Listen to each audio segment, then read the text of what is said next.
Beijo pra vocês, então eu voltei aqui, né? Eu comecei hoje com português, vou terminar com a redação. E hoje eu trouxe uma colega de trabalho muito especial, que é a professora Isabela, né? Quem já acompanhou as aulas nossas aqui, né, durante a preparação, as aulas online, já acompanhou a aula com ela, tá? Então a gente vai fazer agora uma dupla em relação à língua portuguesa. Não, desculpa, a redação. Agora é redação. Eu tô dando aula agora de língua portuguesa. Sim. E de redação. E a ideia é assim, a gente tem uma redação agora, que é uma redação que, inicialmente, só para você entender, no primeiro edital que nós tivemos, tava assim, ia cair de tudo um pouco, porque a banca não especificou nada. Ela só colocou assim, gêneros textuais, discursiva, que pode ser qualquer gênero. Aí a gente ficou maluco, por quê? Se fosse qualquer coisa, podia ser resumo, resenha, qualquer coisa. Aí a banca mudou o edital, fez uma retificação e mudou a perspectiva aqui. Eu vou fazer assim, ó. Eu vou colocar aqui na tela, primeiro eu vou escrever aqui, ó, uma coisa importante, tá? Acompanha lá com a gente, ó. Agora a gente mudou, nós temos um texto que ele é um texto argumentativo, então quer dizer que agora a banca deixou delimitado que é um texto argumentativo, tá? Texto argumentativo, criatura de Deus, olha aqui para mim, precisa ter posicionamento, precisa ter o quê?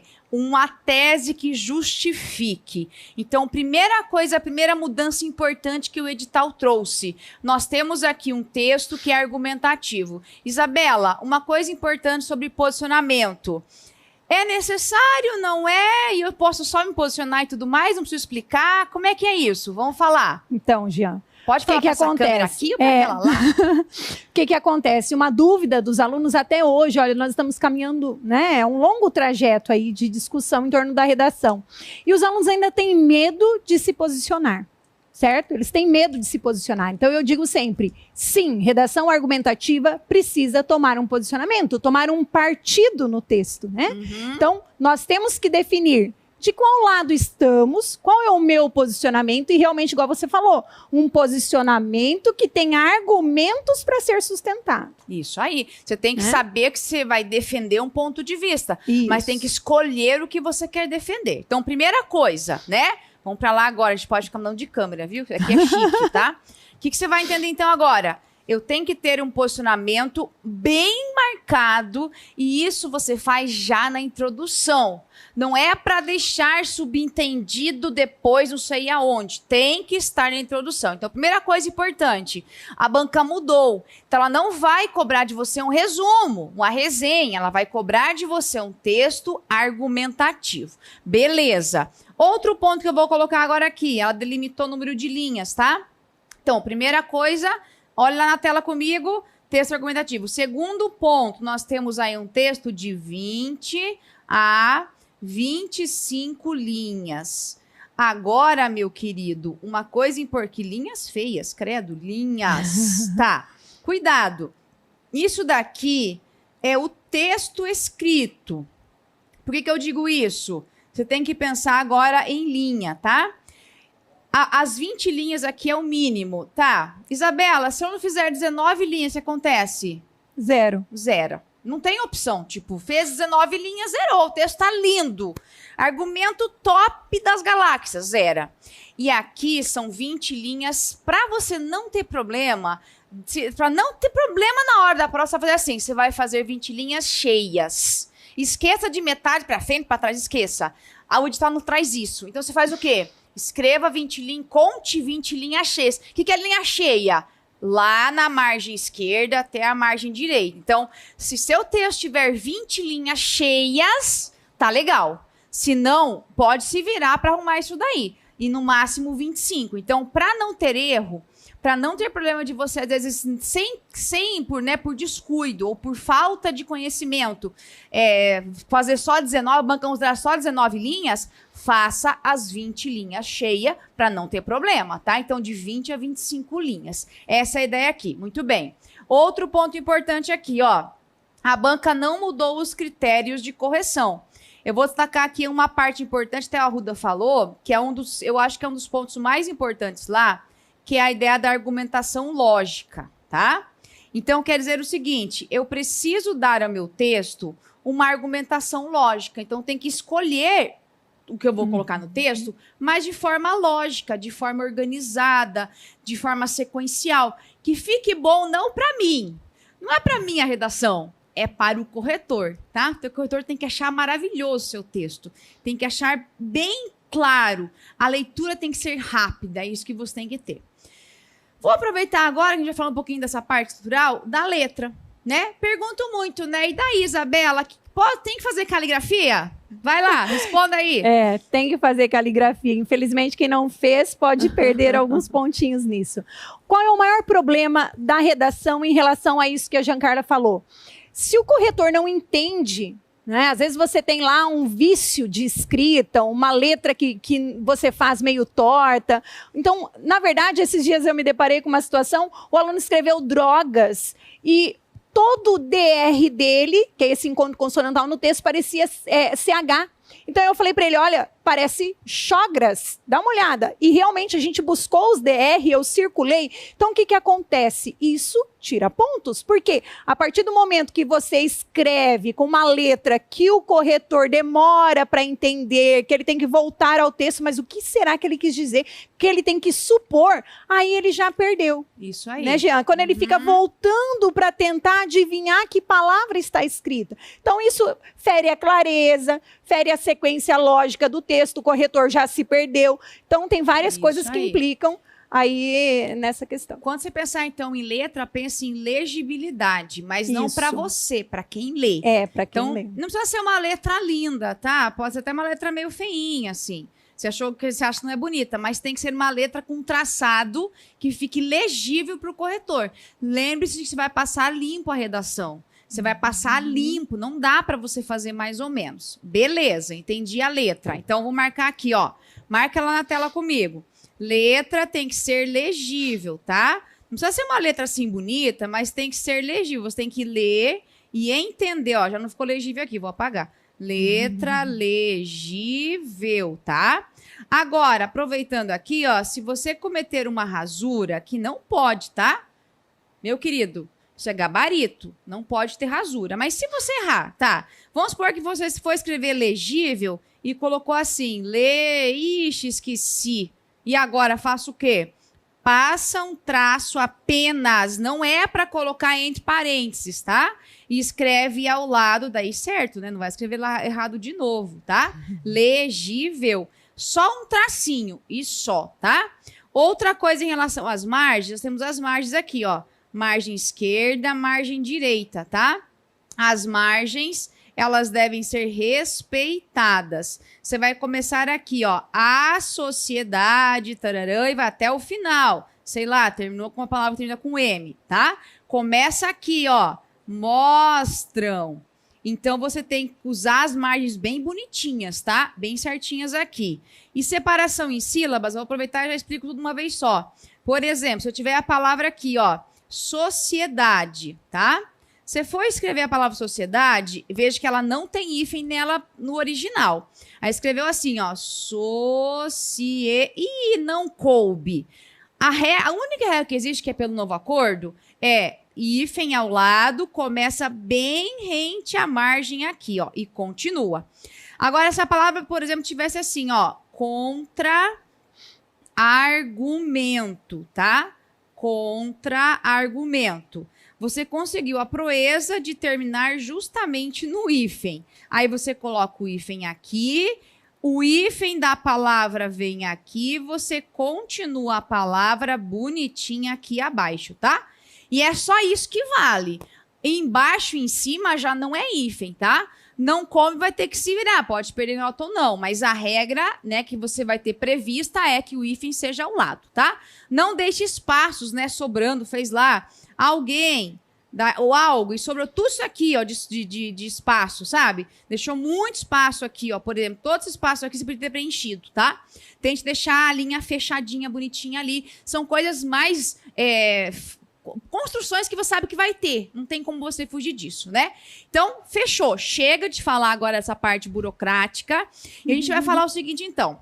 O que a gente tem que pensar agora em relação à estrutura, que eu acho que é legal, tá? Sim. Tá, deixa eu voltar aqui para a tela branca. Eu vou colocar assim agora o seguinte, ó. Estrutura, tá? Nós estamos falando de um texto dissertativo argumentativo, que é o que está no edital. E aí, claro, né, a gente ouve muito isso, né, tanto de alunos e tal. Ai, mas a UFPR cobra diferente. Não, a UFPR cobra como qualquer outra banca porque ela não inventou um texto argumentativo. O texto argumentativo dissertativo é uma regra de todo mundo, não é? Não tem um texto da UFPR e um texto não sei de quem, não tem. Ele tem uma estrutura. Aí a gente tem o quê? Introdução, que tem que ter, desenvolvimento e conclusão. Então, vamos lá. Eu vou escrever aqui. Fala pra gente aqui, Isabela, o que é importante que tenha na introdução? Que tem que ter na introdução? Legal.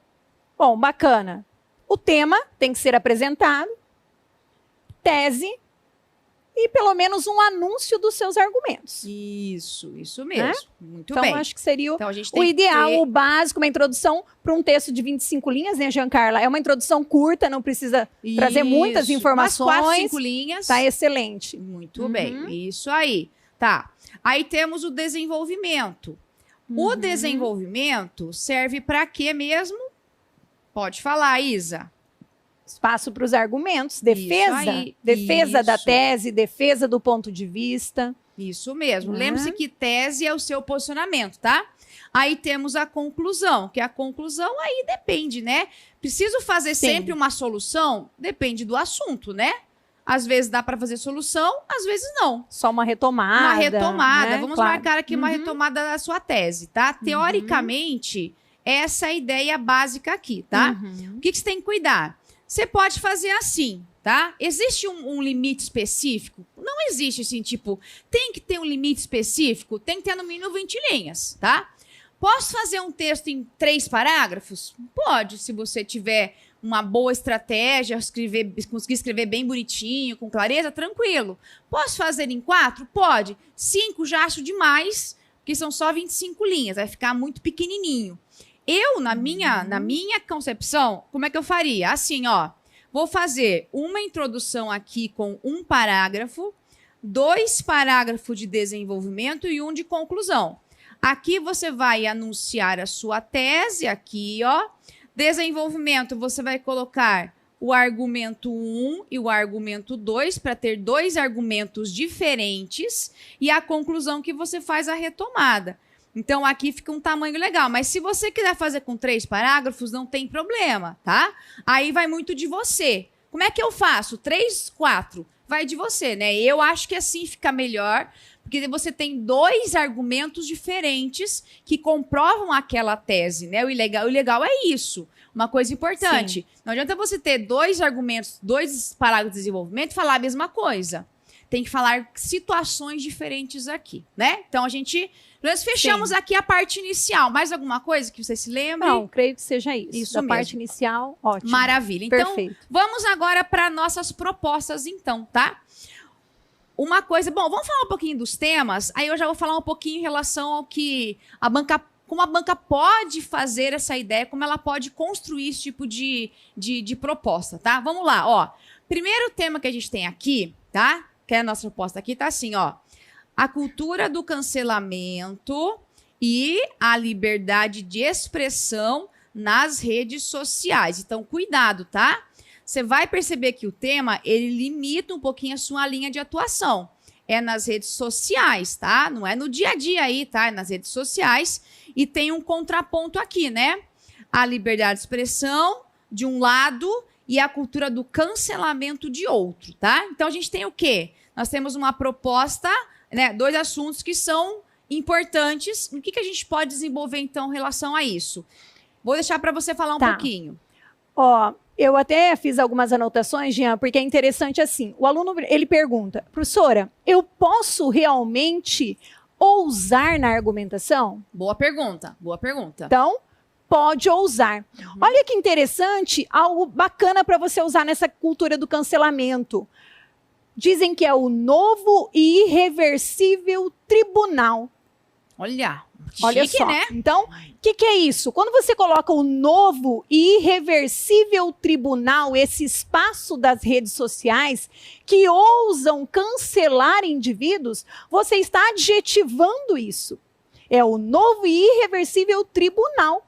Entendeu? Então, eu achei interessante para trazer para vocês que quando você trata o seu argumento, quando você entra na sua tese com essa adjetivação de peso, a banca já, opa, não é mais o senso comum. Né? E uma coisa interessante é que, assim, como que começa essa cultura do cancelamento? Algumas coisas importantes até para vocês anotarem aí.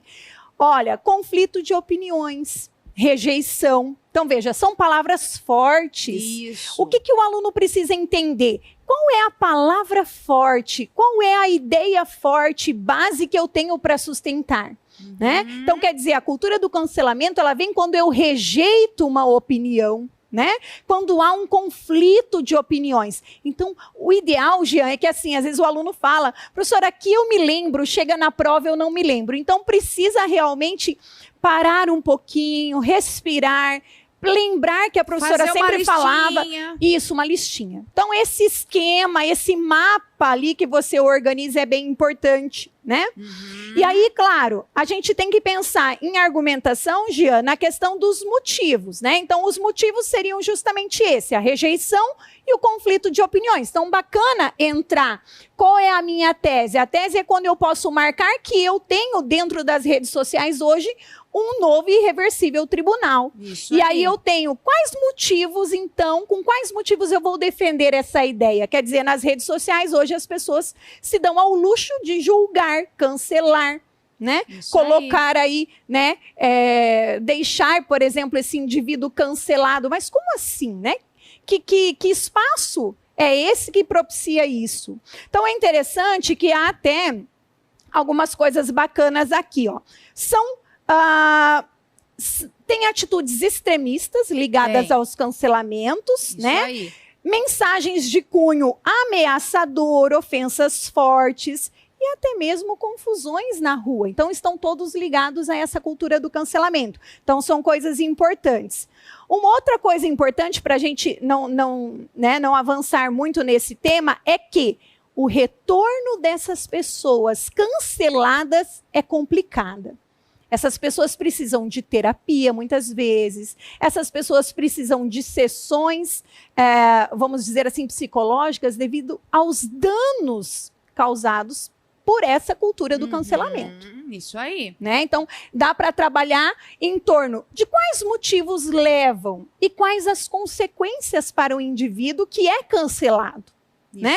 Então, quando eu faço um trabalho interessante, e aí, claro, quando a gente pensa, a cultura do cancelamento é uma coisa ruim ou é uma coisa boa? É importante também essa manifestação. Quando eu falei que é um novo e irreversível tribunal, eu posso colocar como uma coisa ruim. Isso é ruim, porque a partir do momento que eu julgo, será que a minha liberdade de expressão me dá o direito de julgar, punir, cancelar? Né? Até que ponto eu posso julgar alguém e eu tenho essa condição de fazer isso? Isso mesmo. Então, quer dizer, uma coisa importante também, nada mais é tolerado dentro das redes sociais. Xenofobia, questão do machismo, discurso de ódio, racismo, apropriação cultural. Isso, discriminação. Então, quer dizer, hoje o indivíduo, ele precisa, até tem uma coisa interessante aqui que fala assim, que o indivíduo que hoje é público, né, que está por aí nas redes, ele tem que cuidar sempre e estar em torno da perfeição. Diz que é mais uma sensação, um medo do que ele vai falar, talvez causar um efeito, do que né, as próprias coisas que ele fala. E aqui entra o quê? Esse jogo da liberdade de expressão, né? Você pode, claro, falar em... Você tem sua liberdade garantida, né? Nossa Constituição Federal, artigo 5º lá. Você tem liberdade de se expressar, isso aí, beleza. Só que isso também tem que haver um limite. A gente pode aí ter muita coisa sobre discursos de ódio. Sim. A gente pode ter dentro dessa ideia aí também racismo. A gente pode ter dentro desse meio aí, né? De toda a rede social aí, por exemplo, que grupos que podem ser vitimados, né, que podem ser alvos desse tipo de discurso de ódio. Aí a gente tem daí, a gente pode ter ideia de cunho racista, eu posso ter ideia também de homossexuais, posso ter também ideia política, né? Sim, hoje a gente tem aí a polarização política, que ela é muito forte. A ideia de você postar na rede social uma falsa vida perfeita, né? Que nem toda vida é perfeita, nem, quer dizer, nem tem vida perfeita. Então, Sim. aí você pode também fazer esse contraponto.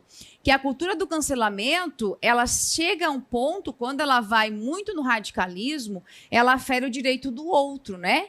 Então, eu não posso julgar que um é melhor do que o outro. Então, veja, é um tipo de situação que você tem que se posicionar.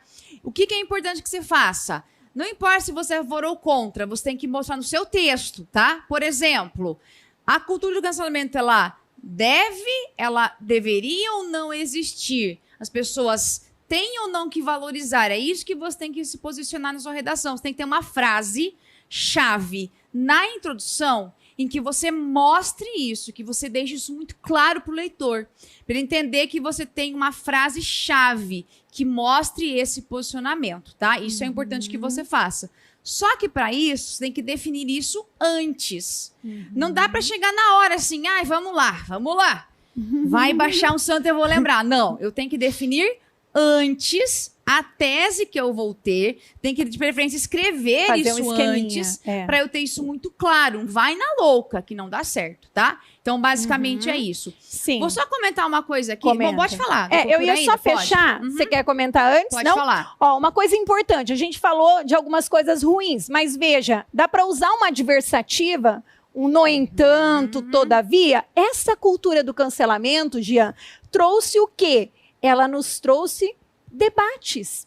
Isso, entendeu? Também posso ver outro Ela lado. trouxe todo um debate em torno das atitudes, de situações do cotidiano, né, que muitas vezes não eram vistas e que agora a gente acaba cuidando, né? E até envolve a questão da liberdade de expressão. Peraí, eu tenho uma liberdade de expressão, mas até que ponto eu posso ir? Né? Então, essa cultura do cancelamento trouxe um certo cuidado, talvez, por parte de algumas pessoas que não querem ser canceladas. Isso aí. Então, isso faz com que nós tenhamos também uma linha de raciocínio, equilíbrio.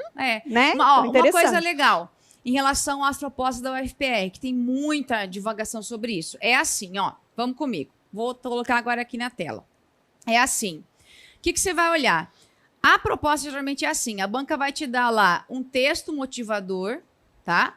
Se vai aparecer assim, ó, um texto motivador. Pode ser mais de um texto motivador? Pode, tá? Pode ser, às vezes, uma tirinha que pode aparecer lá na sua redação, na sua proposta.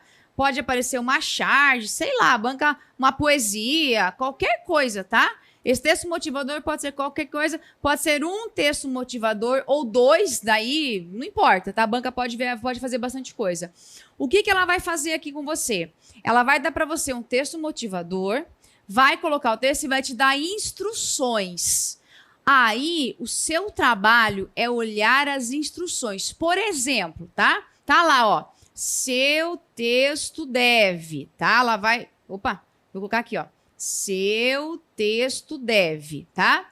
Geralmente ela faz assim, ó.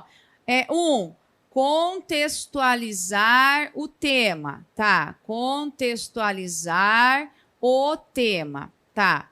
Pode pedir para você aqui apenas... às vezes ela pede, às vezes não, depende da proposta. Pode falar assim, faça uma síntese das ideias do autor do texto. Pode. Faça uma síntese da ideia principal do autor do texto, da ideia central do autor do texto. Tá, mas isso sempre é obrigado? Não. Pode ser que ela cobre, pode ser que não, tá? Isso daqui, ó, vou até fazer uma observação aqui, ó. Isso aqui pode ou não aparecer, tá? Então, o que você vai cuidar? Eu não preciso, não é obrigação colocar no texto referência ao texto de apoio. Isso você vai fazer o quê? Pode ou não ser cobrado. Então, o que você vai fazer? Você vai olhar a instrução que tem lá na proposta. Se a banca fala assim para você, faça referência aos argumentos do autor do texto de apoio, ou escolha um argumento, ou se posicione contra ou a favor o que o autor do texto de apoio pensa. Então, aí você vai fazer uma referência. E essa referência você faz na introdução. Só isso, vai fazer assim. Você vai falar, por exemplo, assim, que o autor do texto tal defende essa ideia e acredita nisso. Ponto. É uma frase em que você apresenta isso. Só, tá? Quando a banca pede isso, ela quer que você faça uma referência na introdução. Então, você vai fazer isso. Aí, continuando. Aí, depois pode fazer assim, ó. Posicione-se. Ela vai querer que você mostre um posicionamento. Feito isso, e mostre as razões deste posicionamento. Então, o que é que você tem que cuidar? Eu tenho que fazer tudo o que a banca pediu ali. Tudo. Se ela pediu para mim, para que eu contextualize, o que é contextualizar? Você vai fazer uma frase inicial que apresente o assunto, tá? Só isso. Aí, se ela pedir para você fazer uma síntese, você faz. Se ela pedir para você mostrar se você é contra ou a favor do que o autor colocou, você faz. Aí você vai fazendo a orientação. Mas tudo isso você faz na introdução. A parte de contextualizar, de fazer referência ao texto de apoio, se a banca exigir, porque pode ser que ela não exija. Tudo isso você faz na introdução. Mostrar a tese, apresentar, se for o caso, os argumentos. Porque o desenvolvimento é a hora de você mostrar as razões do seu posicionamento. Por que é que eu penso nisso? Por que é que eu falo isso? Por que é que eu expliquei isso? Por que é que eu disse isso? Então, eu preciso deixar o meu texto organizado.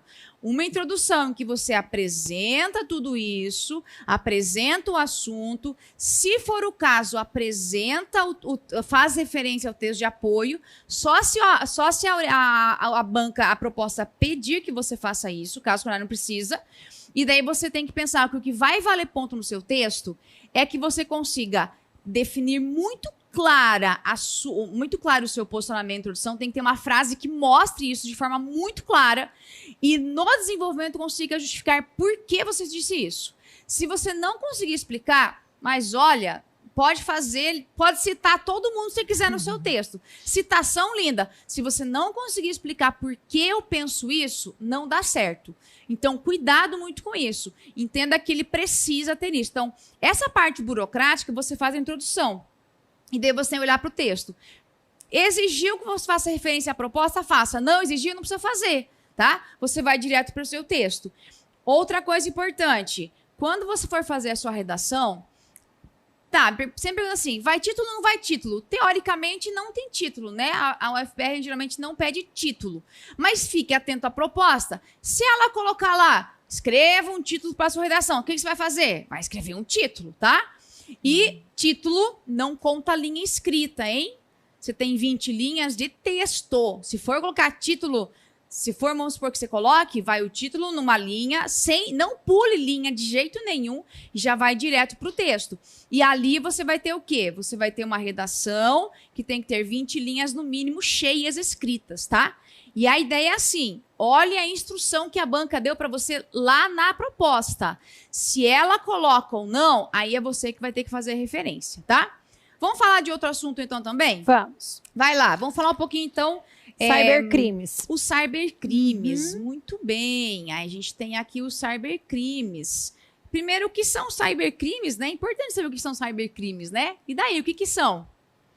Então, cybercrimes são práticas ilícitas na rede, né? Na rede. E aí, interessante, olha um dado. 65% dos internautas já foram vítimas de algum cybercrime. Algum tipo de crime virtual. Olha que interessante, isso aí, né? Isso aí. E aí, claro, nós temos um desafio. Qual que é o desafio? Leis específicas que consigam punir esse tipo de crime, né? Então, desafio. Boa o que você falou agora em relação a desafios, tá? A banca pediu pra você assim, os desafios não sei do quê. Vamos pra aqui essa câmera aqui, senão o Jorge vai ficar triste. Vai ficar triste, né? Os desafios. O que são os desafios? Não é para você dar a solução, tá? É para você mostrar quais são as dificuldades existentes acerca desse assunto. Desafios no combate ao cybercrime. Desafio no combate a não sei o quê. Então, você vai fazer o seguinte, você vai ter que mostrar ao seu corretor quais são as dificuldades, é isso que você tem que fazer, mostrar quais são, né? Para não ficar divagando sobre o assunto. Vai lá. Isso. Então, ó, o mais importante, Gian, nós temos alguns tipos de cybercrimes. Ó, pornografia infantil, né? Que eu acho que é bacana. Vamos imaginar, a nossa proposta está como? Os cybercrimes. Então, você pode escolher discutir 2 cybercrimes que são os mais perigosos, aqueles, né, que são os maiores desafios, por exemplo, da nossa sociedade. A pornografia infantil é um problema sério. Nós temos também, olha que interessante, a lavagem de dinheiro. Lavagem de dinheiro, né? Então, fala que é um tipo de crime bastante comum. Né? Realizam transferências de dinheiro de maneira ilegal, com o objetivo de esconder a sua fonte e também o seu destino. Então, olha que interessante, é um tipo de cybercrime. O cyberterrorismo, temos também o cyberativismo, que é o crime praticado contra organizações que defendem determinadas causas. Olha que bacana. Então, às vezes é legal que o aluno, ele puxe algumas coisas hoje, anote alguns detalhes, para que ele consiga fazer até umas anotações para entender quais são os cybercrimes, né? E o roubo, olha que interessante, nós temos a utilização de computadores e também outros dispositivos para desviar fundos ilegalmente. Isso aí. Né? Então, roubar dados dos indivíduos, roubar também empresas, instituições, roubo de identidade. Então, dentro dos cybercrimes, nós temos isso. E, claro, uma coisa importante é justamente esse desafio por ser uma, vamos dizer assim, hoje a internet tem predominância transnacional. Ah, sim. Olha que interessante. Não é só, então, não tem limite, né? Não tem fronteira, não tem nada. Justamente. É além de tudo. E aí, essa questão é que essas práticas criminosas, elas vão muito além, né? Então, eu posso cometer esse crime, estando aqui, cometer esse crime contra outra pessoa de qualquer lugar do planeta.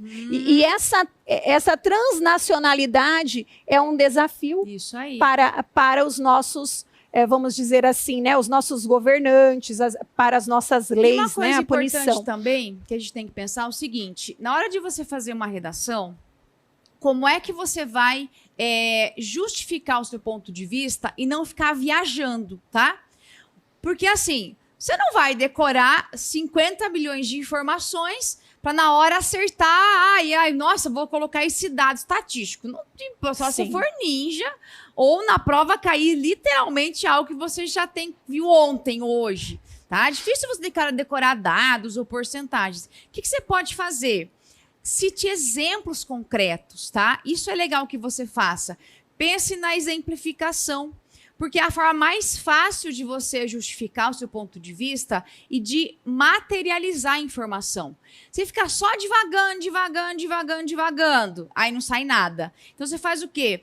Tente deixar para o seu corretor uma ideia concreta, um exemplo prático, um exemplo específico. Não fique só divagando sobre a informação. Mostre, por exemplo, você vai falar sobre crimes, dê um exemplo, tá? Um dos maiores, vamos supor assim, um dos maiores crimes que ocorrem nas redes sociais e que causa muito transtorno, muito prejuízo é, sei lá, pornografia infantil. Tá. Não é só você falar isso, vai ter que mostrar que a pornografia infantil, por que ela ocorre, quem comete isso, por que é um dos maiores problemas que nós temos. Você pode falar que é muito sério, porque envolve menores que são vulneráveis. Mostrar as consequências disso, muitas né? vezes até os próprios parentes e próximos cometem esse tipo de delito. Então, você tem que não só dizer que é uma coisa difícil, não pode só afirmar que é uma coisa complicada, você tem que explicar por que isso, por que é e por que não é.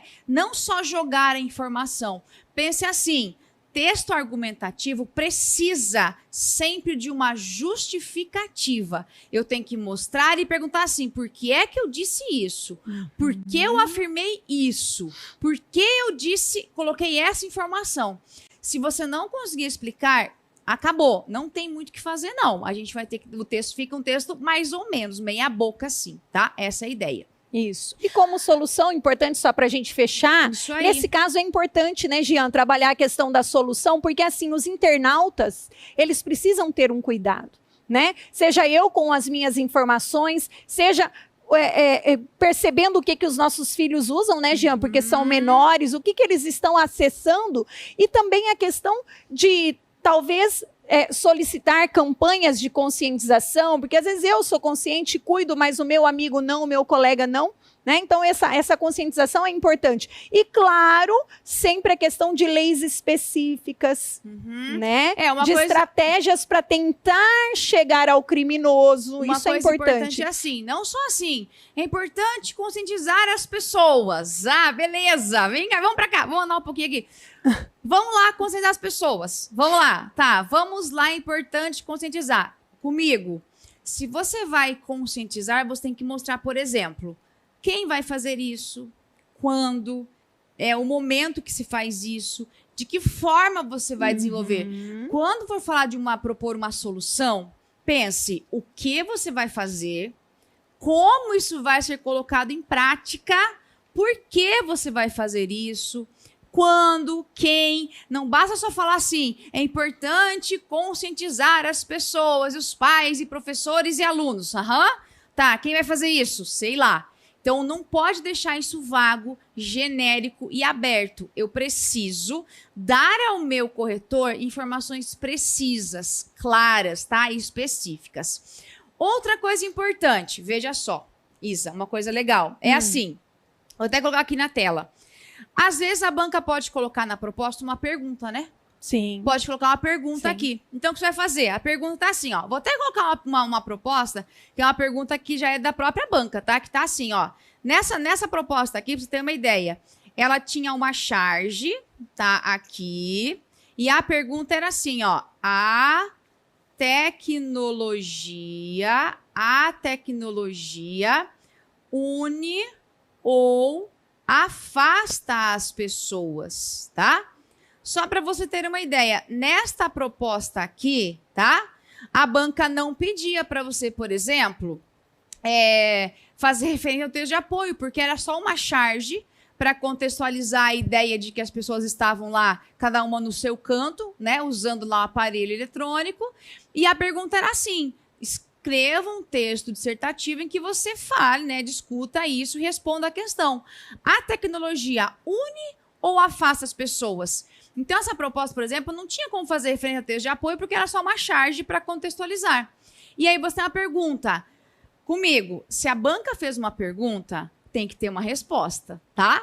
Não é para você deixar em aberto. Aí agora eu respondo ou não? Claro que você tem que responder. Então, quando você fala assim, ó, a tecnologia une ou afasta? Eu posso pensar de 3 formas. Aí é a minha tese. Vai comigo à tela. Posso falar, por exemplo, que ela une? Posso, ó, minha tese. Eu posso pensar em 3 formas aqui, ó. Me ajude lá, Isa. Eu posso falar que ela une? Sim. Posso, né? Posso falar que ela une. Posso falar que ela afasta? Posso falar que ela afasta, também posso. Agora, posso falar que ela tanto une e afasta? Sim. Também. Então, aqui é minha tese. O que vai ser o diferente? Na hora de justificar, eu vou ter que explicar. Por que é que eu falei que une? Tem que ter argumentos que convençam. Por que eu falei que afasta? Argumentos que convençam. Por que eu falei que une e afasta? Aí eu tenho que ter explicação para isso. Então, o diferencial desse tipo de texto, né, desse tipo de proposta você tem que ter um posicionamento e você tem que justificar ali o porquê disso. Senão fica um texto que vai ser fala e não fala nada ao mesmo tempo. Então, nesse caso, traga para o seu texto sempre uma informação clara e defina. Se houver uma pergunta, tem que ter a resposta. Em que momento? Na introdução, tá? Tem que ter em alguma parte da introdução, por exemplo, assim, que realmente, por exemplo, a tecnologia, ela existe tanto para unir quanto para afastar as pessoas. Você tem que ter essa frase na introdução. Ou só une ou só afasta, não importa. Para quê? Para que quando você fizer os parágrafos desenvolvimentos, você vai explicar por que eu disse que une e afasta. Aí você vai ter que mostrar exemplos concretos de que ela une e exemplos concretos de que ela afasta. Eu faço os 2 pontos, tá? Eu faço as 2 situações, tanto de uma forma quanto de outra. O que eu não posso é não responder. Tipo, ela pode ser que ela pode unir, pode afastar, pode ser que sim, pode ser que não. Tipo, não deixou nada claro pro leitor. tem que ter isso na introdução, tá? Eu tenho que apresentar o assunto e eu tenho que ter esse ponto de vista ali justificado, marcado ali. Senão, o que acontece? Eu vou deixar a minha redação aberta, eu não tenho cara de texto argumentativo, teoricamente eu faço o quê? Perco ponto. Se for um texto que não tem argumentação, então, ele é passivo até de ser zerado, porque você não atende ao tipo de texto que a banca exigiu, que é um texto argumentativo. Então, não é só argumentar, é exigência que você argumente, tem que colocar isso. Então, veja, essa proposta aqui, por exemplo, da banca mesmo, tá? A gente tem uma aposta que é da banca mesmo. Não tinha referência ao texto de apoio. Você tinha que só responder a pergunta, se posicionar e fazer o texto. Então, pode vir uma proposta em que a banca exija, outra que não exija. Depende, você tem que olhar o quê? O que eu falei antes, aquelas instruções que a gente tem lá no finalzinho da proposta. Siga à risca as instruções. Tudo que a banca colocar lá, seu texto deve conter ou deve não sei o que lá. Você vai olhar, tem que ter isso. Muito bem, tem que conferir. Eu fiz isso no texto? Fiz. Coloquei isso aqui? Tá aqui. Mantive? Tá ok. Então, você tem que seguir as orientações, tá? Senão a banca vai tirar ponto de você. O que ela vai servir como critério de correção é aquela parte ali das orientações, que eu acho que você tem que ter isso muito claro, né? Legal? Certo, legal. Vamos falar agora o seguinte, então, de outro tema? Sim. Eu vou pegar outro aqui, ó. Pra gente mudar um pouquinho. Eu acho que dá pra gente falar um pouquinho daqui, ó. Movimento antivacina, que eu acho que é um tema legal, sabe? Legal, eu acho que é um tema interessante. Muito a bom. UFPR gosta muito de trabalhar, assim, propostas que trabalham muito com cunho muito reflexivo, muito sociológico, né? Envolve filosofia e não sei o quê. A banca gosta muito de trabalhar isso. Coloca, às vezes, textos ali de apoio que são de filósofos, de sociólogos. Eu acho que isso é muito legal. Então, o que a gente pode falar desse movimento antivacina? Ó, cuidado, hein? Me acompanha aqui na tela. O tema fala o movimento antivacina e seus impactos. Então, qual é a ênfase que você tem que dar a seu texto? Você precisa mostrar os impactos na saúde do brasileiro.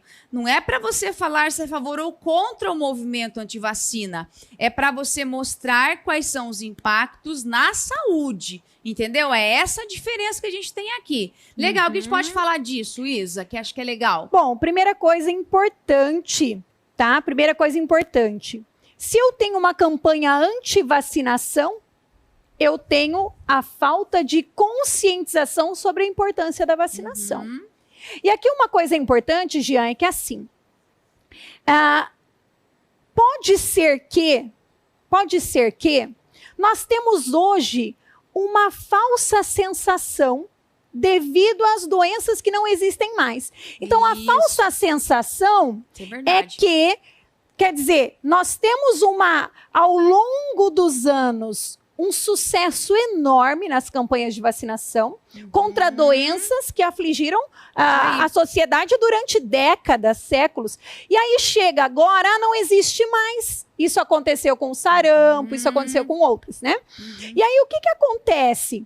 Isso é uma das coisas importantes, quer dizer, o impacto na população foi já muito positivo. Então, as pessoas acreditam que hoje a vacina não precisa mais. A população está saudável, está todo mundo já imune. Então, é uma coisa bem interessante. Outra coisa, Jean, assim, é a questão de que existe uma desinformação e até uma conspiração contra a vacinação. Aí eu te pergunto, se você pegar a carteirinha do seu filho, quantos carimbos de vacinação tem dos seus filhos? Então, ao longo de toda a nossa vida, nós nos vacinamos. Sim. E aí, de repente, fake news, conspirações se voltam contra, por exemplo, agora a vacina contra o coronavírus. Isso. Entendeu? Então, essa questão dá para trabalhar, né? Essa questão, quer dizer, conspirações, fake news impactam para que muitas vezes a pessoa se negue a tomar e aí ela esteja, né, ali passível de contrair o vírus. E é legal se pensar assim, por exemplo, a gente tem uma situação, né, que é de movimento antivacina, de vários momentos, vários sentidos, né? Sim. De vacinas que já são consolidadas de vacinas que agora, né, a gente tem a vacina que está sendo testada e é coronavírus, tal, né? Ou as outras em relação à Covid. Então, nós temos aí vários tipos de situações. O que a gente tem que entender? Que muitas vezes esse movimento anti-vacina, hoje é muito comum a gente ter, às vezes, situações em que os movimentos, eles surgem e eles tomam uma dimensão muito grande por conta da internet, da rede social.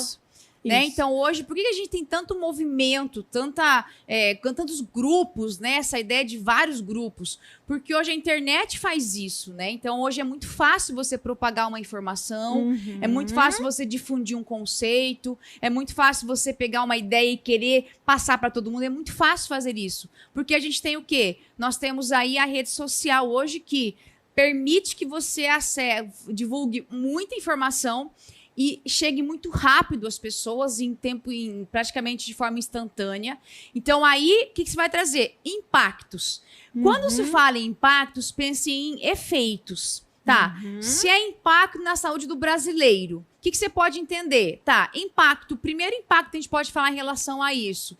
Se as pessoas não se vacinam, você, consequentemente, vai ter o quê? Vai ter uma situação em que doenças já erradicadas podem voltar a serem epidemias, né? Que a gente tem a ideia de epidemia uma coisa, pandemia outra, né? Que a epidemia é mais centralizada. Então, a gente pode ter a volta de doenças que já estavam erradicadas, elas podem voltar. Então, isso vai prejudicar, claro, a saúde do brasileiro de certa forma. Claro. Né? A gente tem isso daqui. E além disso, né, além de tudo isso, nós temos que pensar o seguinte: se você tem a volta, né, de doenças ou você não tem vacinas específicas, você vai ter para a pessoa problemas que ela pode desenvolver, além da doença em si, outros problemas de saúde, pode prejudicar a vida financeira, pode prejudicar vários momentos, várias situações aqui. Porque a gente vai ter pessoas que, se ficarem debilitadas, podem ter, por exemplo, ter que ficar internadas, vão precisar de um hospital, vão ter que ficar sem trabalhar. Então, é um bolo, né? Um impacto leva ao outro, sabe? Então, você tem que trazer exemplos concretos. O importante é escolher quais impactos que eu quero colocar ali no texto, que eu quero discutir aqui, que daí fica muito importante colocar esse tipo de situação. Sim, é importante.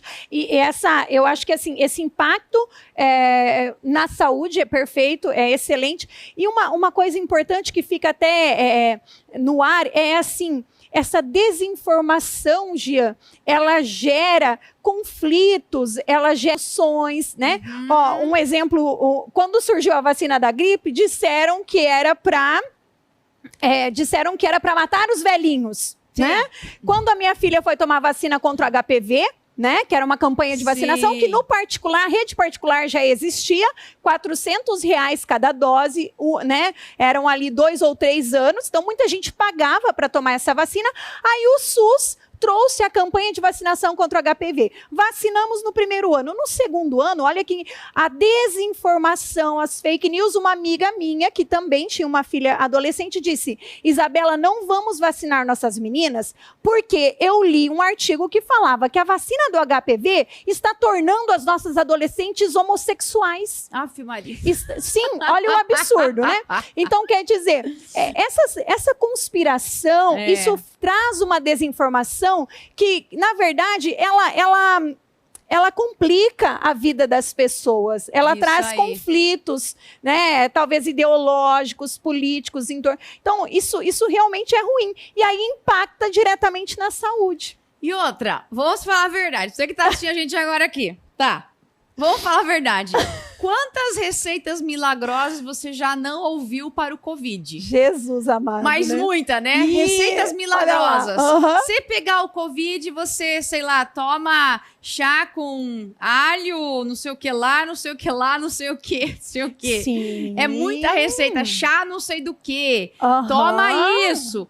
Faz não sei o que lá. Então, a gente vai ter o quê? Uma sociedade... Aí... Vou até falar uma coisa interessante que a UFPR gosta muito de falar aqui, que a gente tem o Bauman fala da cidade líquida, né? Uma cidade daqui a gente tem o contraponto, né? Informação e desinformação. Justamente. E a gente tem sérios problemas. Então, gente, quantas coisas que a gente já não ouviu? E, bom, eu ouvi tanto, ó. receita mágica para quando tiver Covid tem que fazer isso, tá? Agora acontece, a gente sabe que a desinformação é complicada. Sim. Então, e a gente tem sim, a UFPR trabalha muito com textos que discutem esses assuntos que são bem sociológicos, né? Aí a sociedade líquida do Bauman, pensando que as pessoas elas têm excesso de informação ao mesmo tempo que tem excesso de desinformação. Você tem essa contraposição. Então, Isso a gera um informação conflito, é legal, mas quando você tem excesso de informação e você não sabe nem o que é o que, isso acaba se tornando um problema, porque daí você acaba se desinformando, você não sabe mais filtrar nem de onde vêm as informações. Isso é o mais complicado. E aí, Jean, só pegando o teu gancho, informação não é conhecimento. Isso mesmo. Então, muitas vezes, esses movimentos antivacinas, eles estão baseados na informação rasa, desinformação, mas não é conhecimento. Isso então, aí. assim, isso é uma coisa interessante, porque já que a nossa banca é profunda, né? Nós Isso temos aí. uma banca aí que exige de vocês argumentos mais profundos, também dá para trabalhar nesse sentido. Porque isso faz com que o brasileiro acredite em tudo nessa informação e daí ele vai estar desinformado porque ele não busca o conhecimento. Aí ele fala, não, eu vou confiar nisso aqui, eu não vou nem buscar o conhecimento. E muitas vezes fontes nem confiáveis, né? Isso aí. Então, o que você tem que pensar? A gente vai estar nós estamos com um tipo de banca que vai trabalhar com você qualquer coisa. Tá, pode vir o que na sua prova? Gente, pode vir algum tema ligado à polícia militar? Pode. Pode vir uma coisa que tem nada a ver com o polícia militar? Pode também. A Sim. banca não tem padrão nesse sentido. Ela pode cobrar de você qualquer coisa, tá? Tem uma prova dela que foi para o Conselho Regional de Contabilidade. Imagina, contabilidade.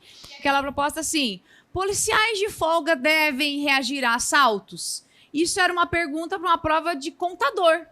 Então, veja, pode cair qualquer coisa na sua prova. O importante é que você faça assim, um passo a passo. Primeiro passo, viu a proposta?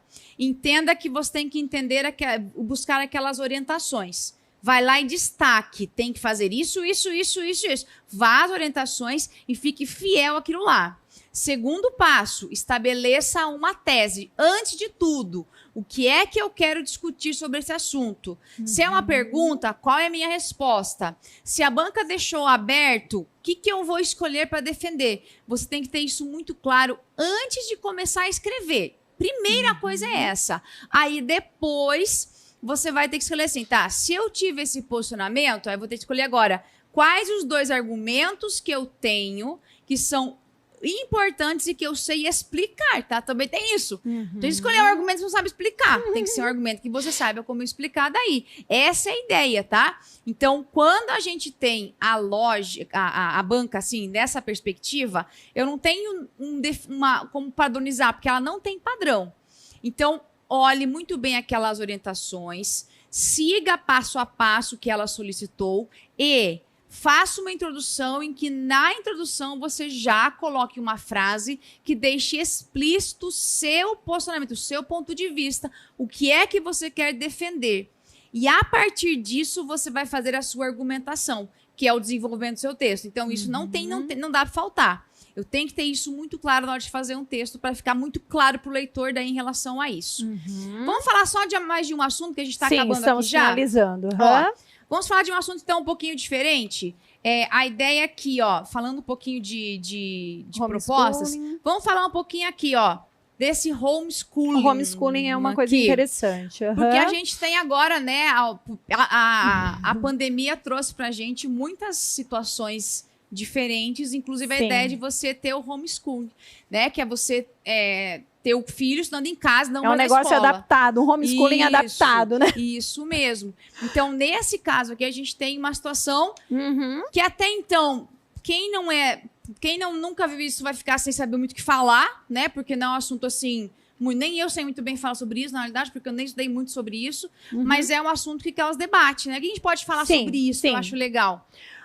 Olha, eu digo assim, que há muito tempo se discutiu, inclusive na banca em que eu trabalho, já caiu esse tema, vários alunos nossos aqui da PM já treinaram esse assunto. Olha que interessante, Tem muitas brigas na justiça para conseguirem o direito do homeschooling no Brasil, que não é ainda um direito dos pais. Há vários países que têm. Só que eu digo que agora, depois de uma pandemia, Jean, quem já pensou um dia em homeschooling não pensa mais. Por quê? Né? Ter as crianças em casa, eu tenho uma criança de 8 anos, em casa, fazendo atividades remotas, é muito complexo. Isso que eu sou professora, eu estou lá com as minhas 40 horas de aula online, porque eu também faço parte da rede pública. E aí, o que acontece? Administrar.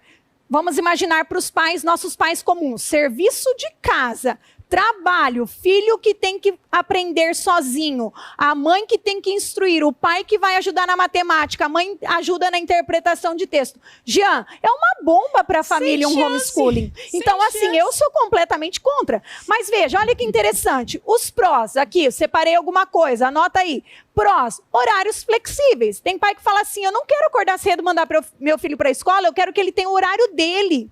Né? Tem argumentos assim, tem o meu horário também. Enfim, horários flexíveis. Aprendendo para conhecimento, não para tirar notas. Tem gente que ainda não concorda, ou melhor, não concorda com a questão das notas na escola. Isso aí. E aí o pai pode controlar o currículo também.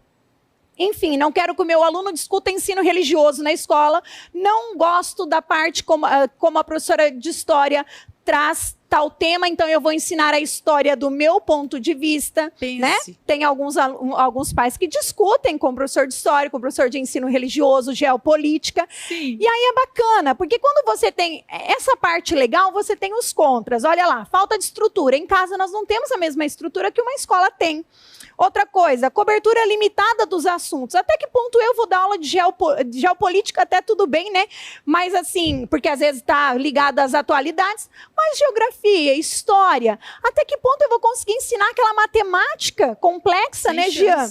E outra coisa, a ausência de professores que foram treinados, qualificados para aquilo. Então, eu em casa, com a minha família, com a minha filha mais velha, não vamos conseguir dar aquilo que o professor dá na sala. E também uma coisa importante, Jean, a socialização. Hoje, com a pandemia, o que nossos filhos, assim, mais reclamam, do que eles reclamam? Do amiguinho que não está ali, da turminha, da socialização. A minha filha ama o lanche, né? Ela fala, mamãe, eu amava o lanche da escola. Então, o recreio, aquele momento. Então, eu acredito, Jean, que é uma parte que pesa muito. Então assim, homeschooling. Eu seria completamente contra. Ano passado, quando começou esse negócio de pandemia aí, eu tenho meu pequenininho de 4 anos. Fiz 4 anos agora esse ano, né? Jesus! Tá. Aí no passado ele começou...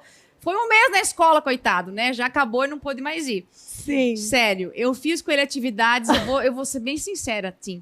Até junho. Jesus, depois eu falei pra escola, sem chance. Eu não dou conta. Não dou conta. Que ele não obedecia. Ele não queria fazer você já pensou, Jean? Eu era mãe dele.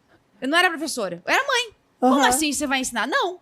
Então, era uma briga. Eu falei, chega, eu não vou mais fazer isso. Não quero mais. Falei, chega, ele não era obrigado pela idade. Sim. Aí esse ano tá na escola. Porque é uma parte que é difícil você administrar isso. É muito difícil. Então, acho que homeschooling é tranquilo. Então, fechar aqui a ideia. Pensem que a redação, você tem que cuidar com o tempo. E outra, redação é um texto argumentativo, um texto em terceira pessoa, tá? Não é para colocar eu, na minha opinião, não use primeira pessoa, porque o texto é um texto dissertativo. Então, tem que ter o quê? Terceira pessoa, dividir aí em 3 ou 4 parágrafos e, teoricamente, ter uma tese e um posicionamento no final. Basicamente, é isso daqui justificativo. Fechou. Beleza? Fechamos aqui e sempre olha o comando. Esse é o grande lance, olhar o comando que a gente tem.